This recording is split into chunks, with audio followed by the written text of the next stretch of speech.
This is Cassie 41. Stephen Wise. Chimps have feelings and thoughts. They should also have rights.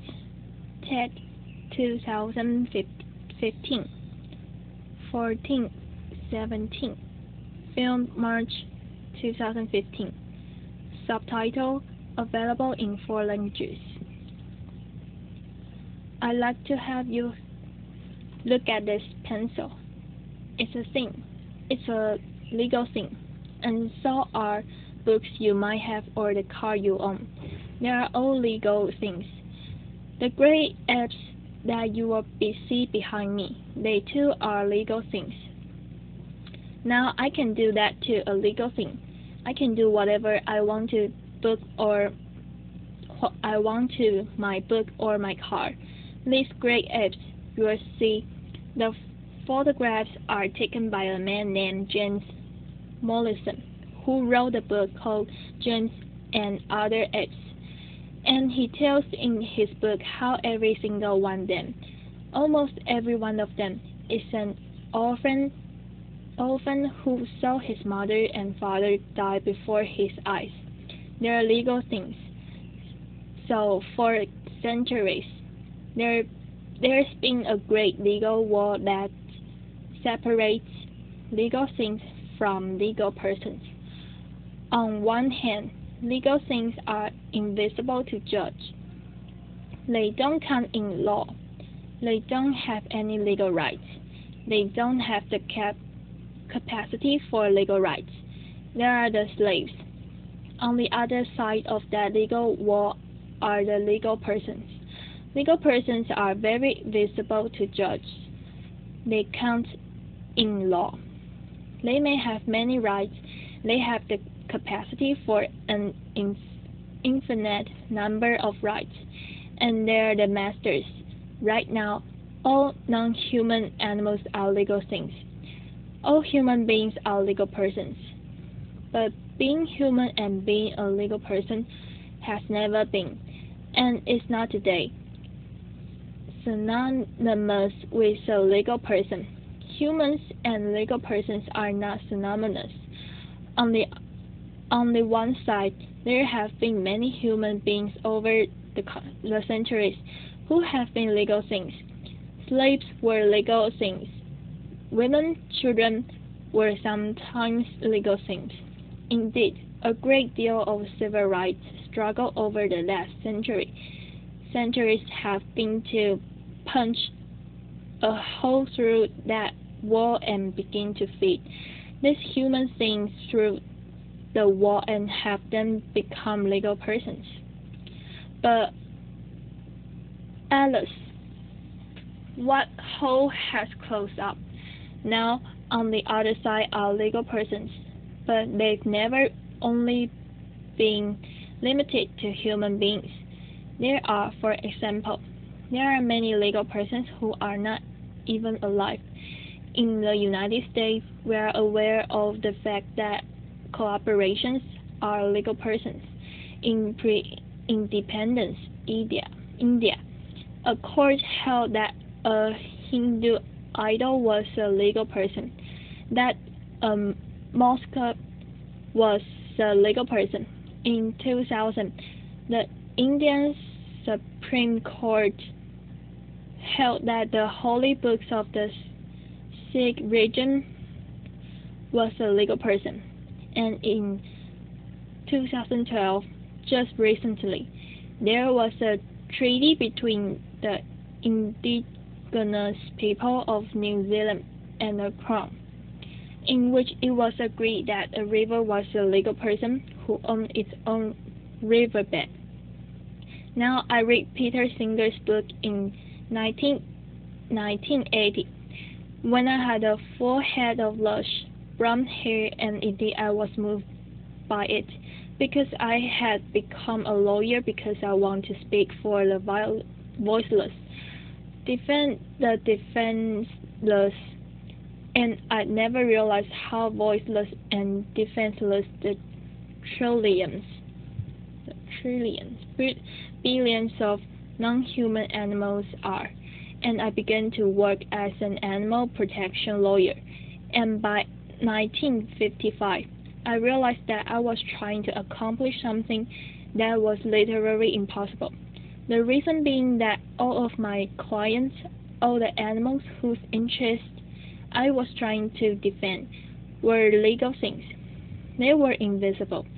It was not going to work, so I decided that the only thing that was going to work was they had, at least some of them, had to also be moved through a hole that we could open up again in that wall and begin feeding the appropriate non-human animals through that hole onto the other side of being legal persons. Now at that time, there was very little known about or spoken about truly animal rights, about the idea of having legal personhood or legal rights for a non-human animal, and I knew it was going to take a long time. And so, in 1985, I figured that it would take about 30 years before we'd be able to even begin a strategic litigation long-term campaign in order to be able to punch another hole through that wall. It turned out that I was pessimistic, that it only took 28. So what we had to do in order to begin was not only to write law review articles and teach classes, write books, but we had to then begin to get down to the nuts and bolts of how you litigate that kind of case. So one of the first things we needed to do was figure out what a cause of action was, a legal cause of action. And the legal cause of action is a vehicle that lawyers use to put their arguments in front of courts. It turns out there is a very interesting case that had occurred almost 250 years ago in London called Somerset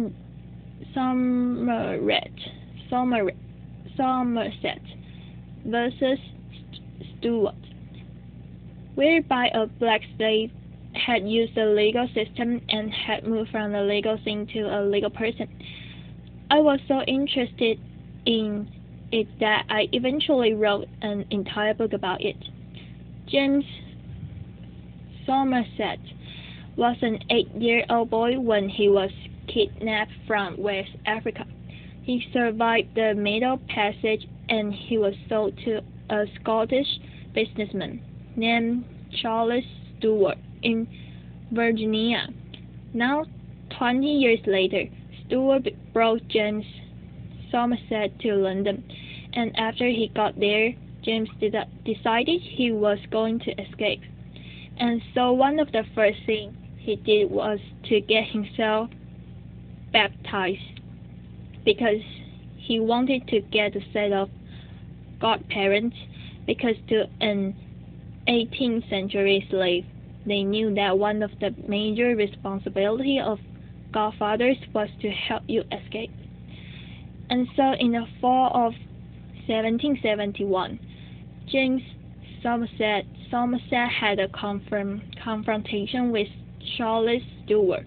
We don't know exactly what happened, but then James dropped out of sight, and enraged Charles Stewart then hired slave catchers to canvass the city of London, find him, bring him not back to Charles Stewart, but to a ship, the Anne and Mary, that was floating in London Harbour, and he was chained to the deck, and the ship was to set sail for Jamaica, where James was to be sold in the slave market and be doomed to the 3 to 5 years of life that a slave had harvesting sugar cane in Jamaica. Well, now James godparents swarmed into action. They approached the most powerful judge, Lord Mansfield, who was chief judge of the Court of King's Bench, and they demanded that he issue a common law writ of habeas corpus on behalf of James Somerset.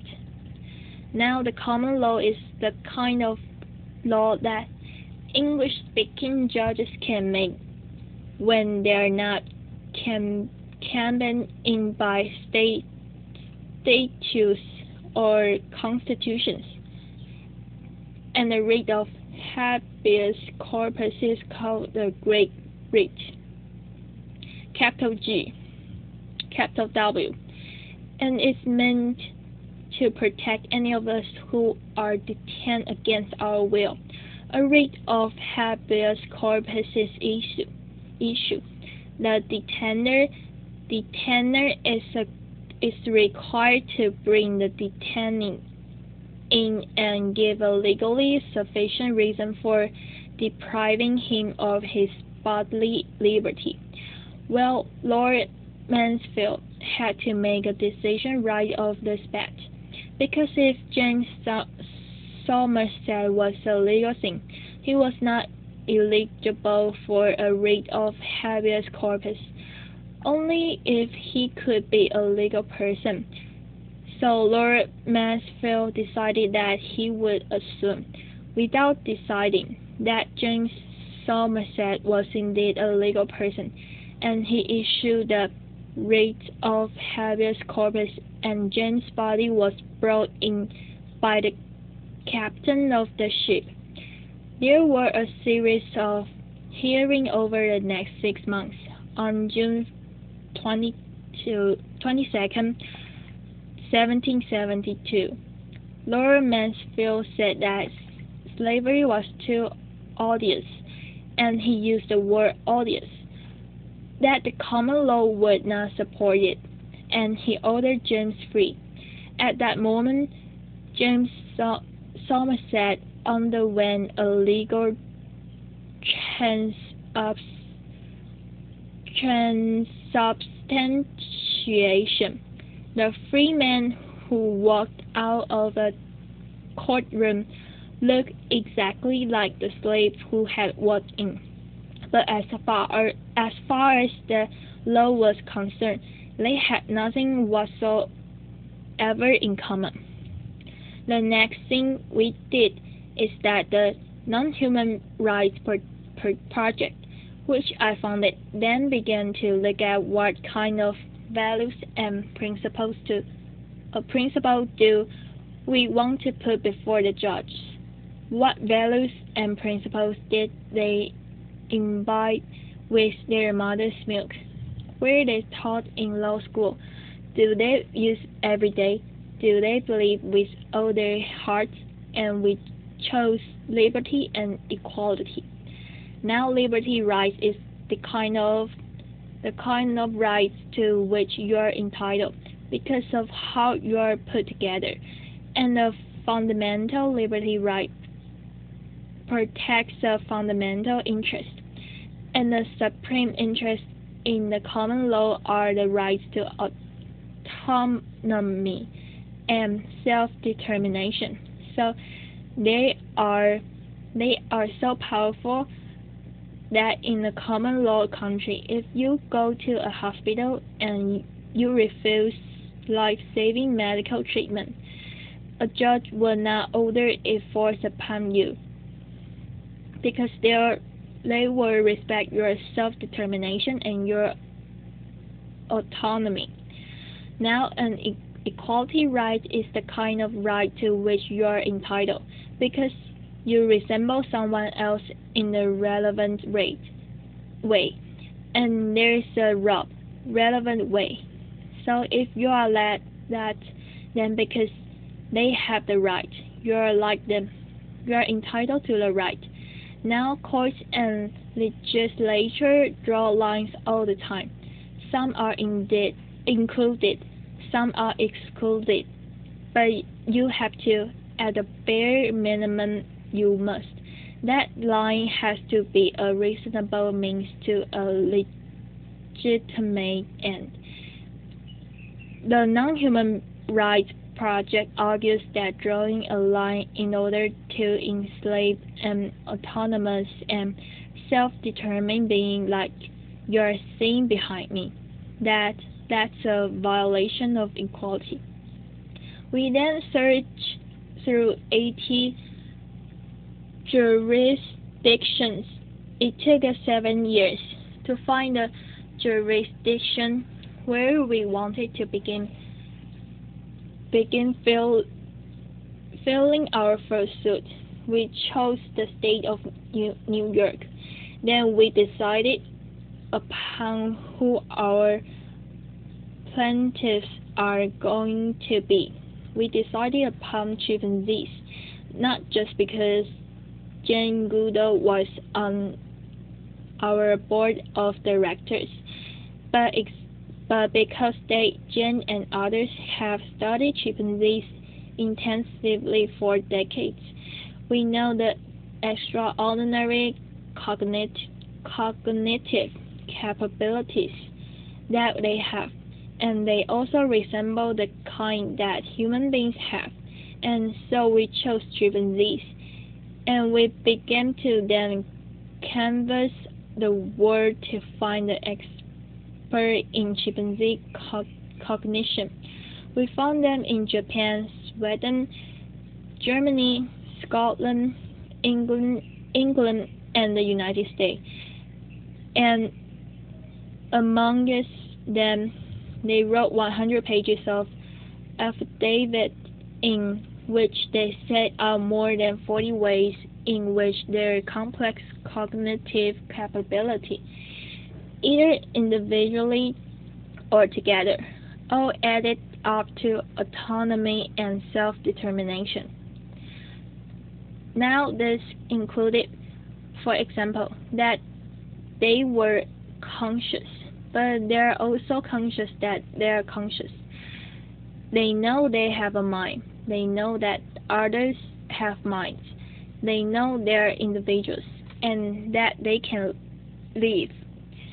They understand that they lived yesterday and they will live tomorrow.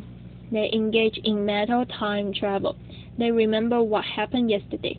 They can anticipate tomorrow, which is why it's so terrible to imprison a chimpanzee, especially alone. It's the thing that we do to our worst criminals, and we do that to chimpanzee without even thinking about it.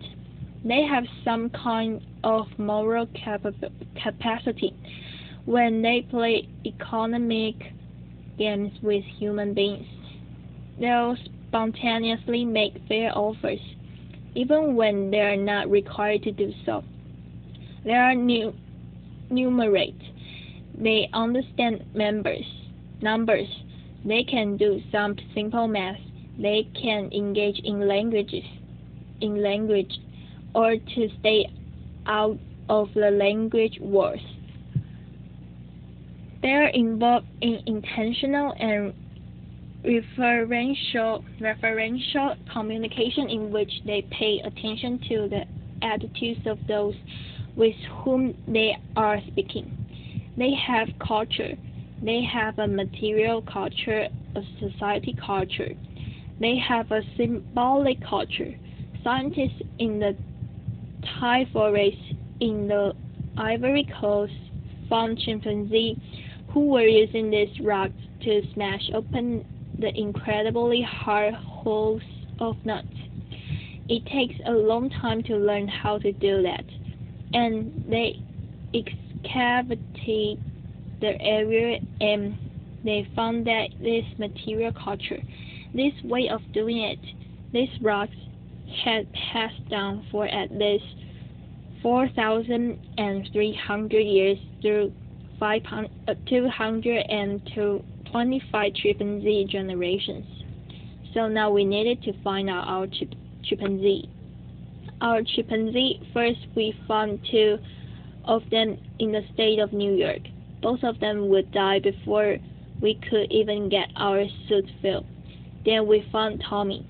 Tommy is a chimpanzee. You see him behind me. Tommy was a chimpanzee. We found him in that cage. We found him in a small room that was filled with cages in a larger warehouse structure on the used trailer lot in central New York. We found Kiko, who is partially deaf. Kiko was in the back of a cement storefront in Western Massachusetts, and we found Hercules and Leo. There are two young male chimpanzees who are being used for biomedical and anatomical research at Stony Brook. We found them, and so on the last week of December 2013, the Non-Human Rights Project filed 3 suits across the states of New York using the same common law writ of habeas corpus argument that had been used with James Somerset, and we demanded that the judge issue this common law writ of habeas corpus. We wanted the chimpanzee out, and we wanted them brought to save the chimps. A tremendous chimpanzee sanctuary in South Florida, which involves an artificial lake with 12 or 13 islands. There are 2 or 3 acres where 2 dozen chimpanzees live on each of them, and these chimpanzees will then live the life of a chimpanzee with other chimpanzees in an environment that was as close to Africa as possible. Now all these cases are still going on. We have not yet run into our Lord Mansfield. We shall. This is a long-term strategic litigation campaign. We should. And to quote Winston Churchill, the way we view our cases is that they are not the end. They are not even the beginning of the end, but they are perhaps the end of the beginning. Thank you.